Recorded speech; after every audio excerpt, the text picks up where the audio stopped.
the sound of May. It's back and bigger than ever, with not one, but two races. Today we're sitting down with the president of the Indianapolis Motor Speedway, talking about next week's inaugural Grand Prix and what changes you're going to see. Plus a community conversation. City leaders, community activists, victims, all come together to talk about the violence on our streets and what we can do about it. From RTV6, the Indy Channel, this is Indianapolis This Week with Rafael Sanchez. It is now the month of May in Indianapolis, and that means things are getting revved up at the Indianapolis Motor Speedway. We'll get to our exclusive interview with Speedway President Doug Bowles in just a few moments. But first, a look at some of the top headlines this week. An ethics issue at the State House. A panel found State Representative Eric Turner did not violate the law when he lobbied in private to kill a bill that would hurt his family's business. Reports show that Turner had more than $4 million on the line and urged fellow Republicans to vote against a temporary ban on new housing for nursing home construction. This issue isn't over yet. Members of a House Ethics Committee say they'll meet again this summer to review legislative rules and ethics in response to the controversy. We're now joined by two of our political insiders, Abdul Hakim Shabazz and Kip Tu. Are we looking at tougher ethics rules because of the Turner case? Yes. Go ahead. Yes, I think we are. Part of the problem is that while Representative Turner did obey the letter of the law, some lawmakers say, all right, you didn't vote, you were not in compliance with sort of the spirit of the law, which is full and complete open disclosure. Representative Turner said, hey, I disclosed what the law required me to. If you guys want to disclose more, I'll be happy to do it next time if we change the rules. We have a systemic problem at the Indiana legislature, and that is we've designed the legislature to be part-time, and so everybody brings what their full-time job is to a part-time legislature. And when you have expertise in issues, most legislators are actually working in that. For example, insurance salesmen, farmers sit on the insurance committee. Yeah. Teachers sit on the education committee. And so are you advocating for a full-time legislature? I think we should have a full-time legislature, but I am in a very small minority with that. Actually, I'm going to surprise you and say, actually, I do agree with Kip that if you want people to not have these inherent potential conflicts of interest, then you have to have a full-time legislature. This is what you pay them so they don't do any other outside work. But as long as we have a citizen legislature, this will be an issue. Now, of course, if you do that, you're still going to have folks that make investments and do those types of things. And so you're going to have full disclosure even if you do have a full-time legislature. On Tuesday, Hoosier voters will head to the polls. It's primary day in Indiana. And of course, there are several key races this year in Marion County, including 2 congressional races plus state legislators. What will drive people to the polls? What are the issues? Is it HJR 3? Is it Common Core? What is it? Well, in places not quite in central Indiana, you really do have HJR 3 coming to the fore in the primary. Northeast Indiana, we've got 3 races up there where Eric Miller in Advanced Indiana is attempting to take out folks who voted to take out the second sentence in HJR 3. So that'll be interesting to watch what happens there. Here in central Indiana, Bob Boehning is in a very tight race, and he, of course, is the principal architect in the legislature for all the education reforms in the last couple of years. So it'll be interesting to see what happens there. The people who don't like his reforms have gone in whole hog. And like I said, it's interesting because with Bob Boehning, it's almost sort of a mini Tony Bennett. He's getting on the one hand from the teachers and the unions, and the other hand from folks who aren't crazy about education reform. And like Kip said, what's going on in Northeast Indiana is almost sort of symbolic of what's happening with the Republican Party nationwide. The more ideological conservatives going after the more practical, moderate conservatives. Will Democrats make any headway in the supermajority? Will they be able to pick up any seats, you think? Well, if in fact the more conservative, socially conservative peoples come out of these primaries, it gives Democrats more of an opening, because I think some moderate Republicans are going to switch in the fall and vote for Democrats. There's not a single Democrat running for the legislature in the state who has a primary opponent except for open seats. 15 seconds. I remind my Republican friends who want ideological purity, the last time you guys did that, you got Joe Donnelly as your U.S. Senator. So please do it again and tell me how that worked out for you. They're the best of the business. Thank you so much. Remember, we'll have all of our election coverage right here on RTV6 on Tuesday night. Be sure to watch RTV6 News at 11 for all of your results. There's a familiar sound around the Indianapolis Motor Speedway. It's the roar of those great engines. The difference this year, there's a new tradition, as next weekend will mark the inaugural Indianapolis Grand Prix. I sat down with Indianapolis Motor Speedway President Doug Bowles inside the IMS Pagoda to talk about the excitement surrounding everything that's new this year. Doug Bowles here to talk about the exciting month of May, the big event, the new event, the Grand Prix. How will that look? Well, it's going to be brand new for sure, and the IndyCar drivers who are going to participate, it's going to look sort of familiar to what they do half of the season. They run on road courses, whether they're on a street or a permanent road course, when they're outside of Indianapolis at places like Mid-Ohio or the streets of Long Beach or the streets of St. Petersburg. So for the drivers, it's going to look like something that they do often when they're running. For our fans, especially our fans that are from Indiana who'd come to the Indianapolis 500 every year and maybe it's the only event that they attend, it's going to be a lot different. The car's going to run the opposite direction. They're going to run through the road course. They're going to turn right and left instead of just left-hand corners. So it's going to be exciting, I think, for our fans really to see what the IndyCar Series does the rest of the year. It's also going to be 50,000 people as opposed to 300,000 people. So I think our fans will have a lot more access. They'll feel like there's a place to breathe and room to breathe here at the Indianapolis Motor Speedway. But I think it's a great way for us to introduce to this market what these men and women do when they're not at Indianapolis and they're representing the IndyCar brand throughout the country. So the closest thing we've seen is it the Formula One? I mean, we'll be using the same sort of serpentine road course, right? Very similar to what F1 did. Over the winter, we've created a couple of new corners that are specific just to IndyCar, so a little bit different from the course that the F1 cars have run. It's also similar to what we do prior to the NASCAR weekend when the sports cars come here, so running that serpentine course, as you call it, around the facility. The great thing about it, we've created these brand new spectator mounds throughout the grounds. So if you buy a GA ticket to this place and wander around, there's great ways to watch the racing. Instead of just in your seat, you can wander through the facility. Feels more like a picnic, feels more like a country drive as you watch these guys run their cars around the facility. So I think our fans are really going to enjoy the look and feel and just kind of the vibe that weekend presents. How will you gauge whether it's successful? Will it be the amount of people in the crowds? Will it be feedback? How will you know that this Grand Prix really kicks off the month the way you think it should kick off the month? Well, there's been a lot of metrics that we're looking at to gauge its success, and some of them we already believe we've met. One of them is just in terms of the attendance. We had a great response to it when the tickets went on sale last fall, so the numbers are exceeding what we thought we'd do prior to race weekend, so we're excited by that. The other thing that we think it's going to do is going to really elevate the start of the month of May. So what traditionally would have been a Saturday and Sunday on the oval for guys getting ready for the Indianapolis 500. Now, as a points-paying race weekend, we're going to see a lot more media that actually come in to cover it because of that, so we're going to get more national exposure that way. ABC decided to pick it up nationally, so it's going to be on national television, which we think helps leading into the Indianapolis 500. So those metrics right there make it a success. We'd love to have, like I said, between 40 and 50,000 people here. That's yet to be seen. I think we get to that number, and if we get there, that's definitely a success for us. And then we'll evaluate it, and I think this is something that our fans can count on seeing as the way to open the month of May up every year. In a couple of weeks, the stands behind you will be full with a sea of humanity for the Indianapolis 500. How will you make this year's fan experience different than last year's? Well, it's one of the things that we try and do every year. The thing that we're really focused on for this year is trying to continue to grow not just Sunday, the Indianapolis 500, but how do we package Friday, Saturday, and Sunday Carb Day, the Freedom 100 Indy Lights race that takes place on Friday. What are we doing to Saturday to make Saturday better, and then Sunday for the race itself? So what we really want folks to start doing is not just celebrating race day on Sunday, but how do you celebrate the entire weekend here in central Indiana and Indianapolis? And some of the things that are new for our fans this year, we've got the Jason Aldean concert on Saturday night, which is brand new. And we found in polling some of the folks who've already purchased tickets that 70% of those people are not necessarily Indianapolis 500 fans, but they're country music fans and fans of just activities to do in the summertime. And we really believe that that's going to help introduce the facility to folks and then begin to grow the Indianapolis Motor Speedway.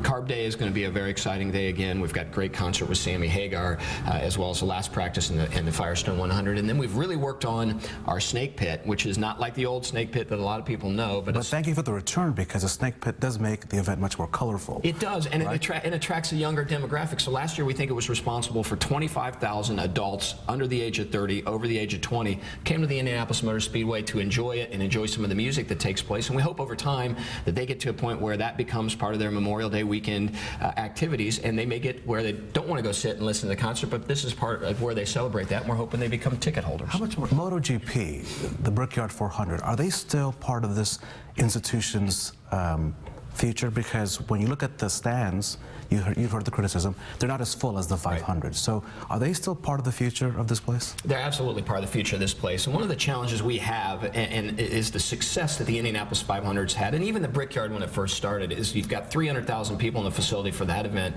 and then you put 120 or 125,000 people in here for a Brickyard. It looks empty, but it's still a very, very large number of people who have come to enjoy a race. So it's definitely part of this facility. The folks at NASCAR are great to work with. We enjoy working with them. They understand that we want to get back to where we're selling 200,000 plus seats here at the Indianapolis Motor Speedway. They've worked really hard with us. MotoGP is a completely different animal. It's under 50,000 people attend that event, but it's also a niche event where you really kind of have to enjoy motorcycles to really be into it. What we're trying to let our fans know is even if you're not into motorcycles, the experience you have here is completely different than any other event that we have. And one thing we hear from our spectators and fans who come out, even if they're not motorcycle fans, is the value they get in the opportunity and the things that they see in our fan midway and the activities through here. It makes instant fans of the event, whether or not they really like motorcycle racing.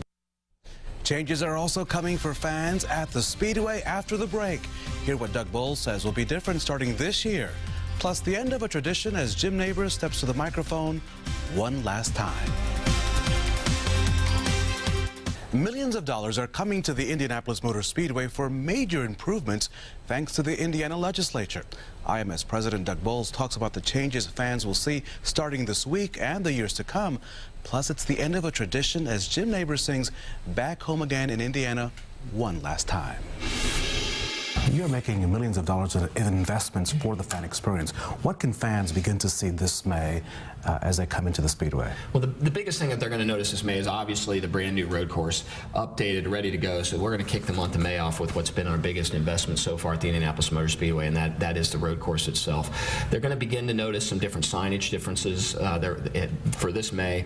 But as we roll into 2016, that's when they're going to begin to notice all kinds of things. We're going to have a new pylon that'll be in place by the Brickyard 400 this year, which will allow us to look like the old pylon, feel like the old pylon, but give more information to our fans, which we think is going to be great. We're going to have some new restroom facilities. We've got brand new concessions partners for this year, so food and beverage is going to feel completely different in May.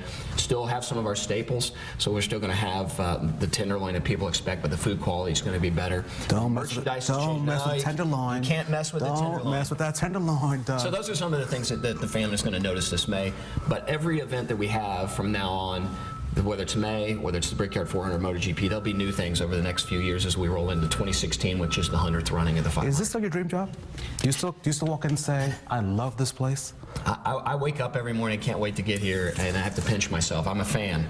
I started out as a fan, loving this place, and the idea that I have an opportunity to sit in this chair for whatever time they allow me to do it is definitely a blessing, and it's something that is really important to me. I take it seriously because I feel like I'm the voice of the fans here, trying to continue to grow the Indianapolis 500 and make it something we're all proud of. Speaking of a voice, the one voice that I think many of us will miss is that of Jim Nabors, right? I mean, that's one voice that will sing for the last time this year, back home again in Indiana. How are we going to celebrate him, and what will the future look like? I know you don't want to really talk about the future just yet, but how will we celebrate Jim Nabors?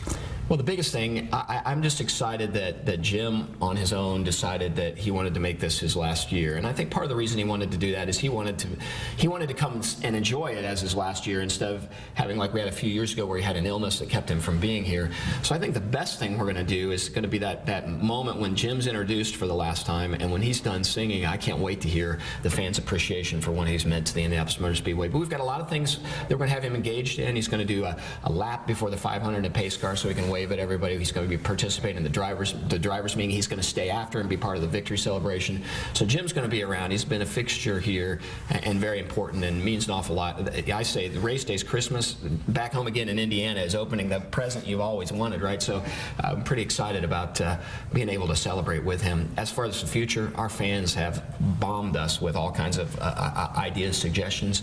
I hope that we can make that announcement relatively shortly after the Indianapolis 500. We want Jim's input. We want Jim to give his blessing on what the next step is for back home again in Indiana. Will it be a Hoosier?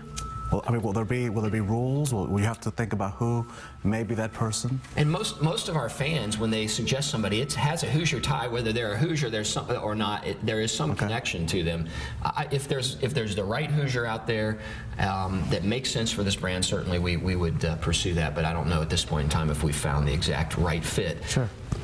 I just can't imagine anyone saying no to you. They say, hey, we want you to come and sing in front of 250,000, 500 million people around the world in May in Indianapolis. Yeah, I think that's the intrigue of it and the excitement of it, and is such a staple for this global event, really. And that is, with the exception of Gentlemen Start Your Engines, that is the kind of the pinnacle of race day. So hopefully we'll find the right person, and hopefully it's something that begins a new tradition, and it could be something that we rotate every year. We just quite haven't figured that out yet. Doug Bowles, thank you so much. Thank you. It's going to be exciting, man. It's going to be good. We're going to be excited to be here with you, so thank you for everything. Thank you. Appreciate it. We are definitely excited. Our thanks to Doug Bowles for sitting down with us. Remember, you could watch the inaugural Grand Prix of Indianapolis right here on RTV6 next Saturday afternoon, starting at 3:30. After the break, a community comes together for a conversation on the violence gripping our streets. Hear from city leaders on what they think needs to be done. Communities are looking for answers to end the violence across Indianapolis. This week, RTV6 brought together community leaders and concerned citizens to talk about the issues. Literally, parents don't know that they're supposed to be parents. I hear it all the time that, we need to hold the parents accountable, we need to teach them. The parents of today have never seen what parenting is, so it's tough to hold them accountable, to be frank with you. So I think, as you pass that along generations, I think that's a fundamental misunderstanding that I think the average citizen has. They literally don't understand that there's nobody at home. There's nobody at home, and so when you listen to these primarily young men, and when I was teaching, I had young women the same way, who their parents were, what their parents did, came nowhere close to even the word parenting. Will we see a tighter curfew with the understanding that so often the courts get involved and say you can't restrict people from doing this or that? But do we need a stronger curfew is the first Facebook question right now. I believe we do. Chief Hite's been very supportive of it. Quite frankly, he has had his conversation, been very honest, taken a few hits on that as well. And I'll tell you why. We regulate young people using alcohol. We regulate young people using tobacco.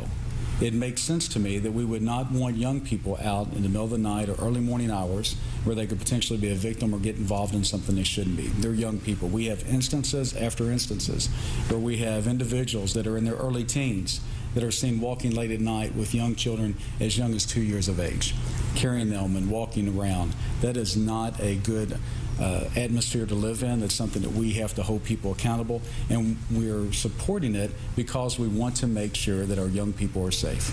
This is an area where perhaps I differ with the chief and with the director, and that I think up to this point there's not been sufficient conversation about the subject of a curfew, and what research we're aware of would show that the majority of crimes committed by juvenile occurs at 3 p.m. Not at 3 a.m. And so as a consequence, I think this is a subject that deserves significantly more conversation.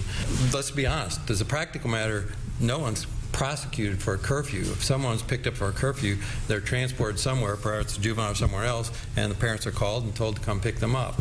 And so, again, I think this is all part of the conversation that needs to take place is, is it necessary? Number two, what's going to be the effect of it? Number three, how do we enforce it, and how do we go utilize it if it's to be a tool? Mr. Riggs, Mr. Mayor, do you see a curfew rule that can be enforced? Can we hold the parents accountable? Do we want to hold parents accountable? Can we hold them accountable? Sometimes there's nobody to hold accountable. I guess that's what goes to my previous statement. Where are they? I mean, where do these kids live? You gotta understand that. What I'm curious from the panel, is there anything that our state legislature could do to help our situation? Well, I've been very upfront about this. I know that judges and prosecutors don't really like me for saying this sort of thing, but I do think there should be mandatory minimums for gun charges. I mean, I just do, and we see repeatedly that people who commit the ultimate act have probably had something in their past before that maybe we should have taken more notice of. And so there may be disagreement with that, but I was pretty firm with the State House that I wanted more punishment for those who use the gun. And what the mayor's referring to is an enhancement that would be added onto a sentence for a separate crime. In other words, you'd have to commit a separate crime before the enhancement would be added.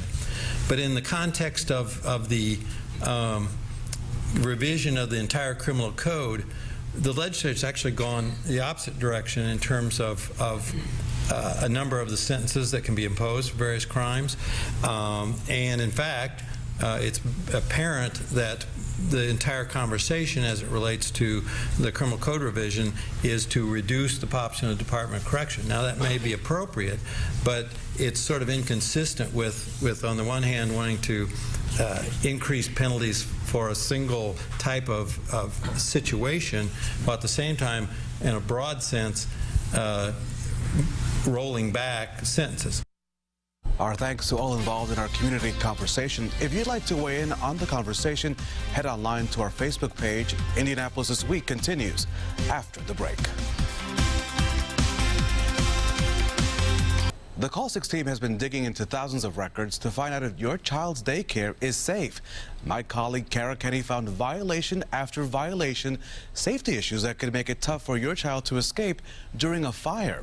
We found problems like blocked exits and emergency lights not working. Thursday at 11, we'll take you inside daycares during inspections to show you what to look for as a parent. Don't miss our special report Thursday on the news at 11 right here on RTV6. That's it for this edition of Indianapolis This Week. I'm Rafael Sanchez. Thank you for joining us and have a great Sunday.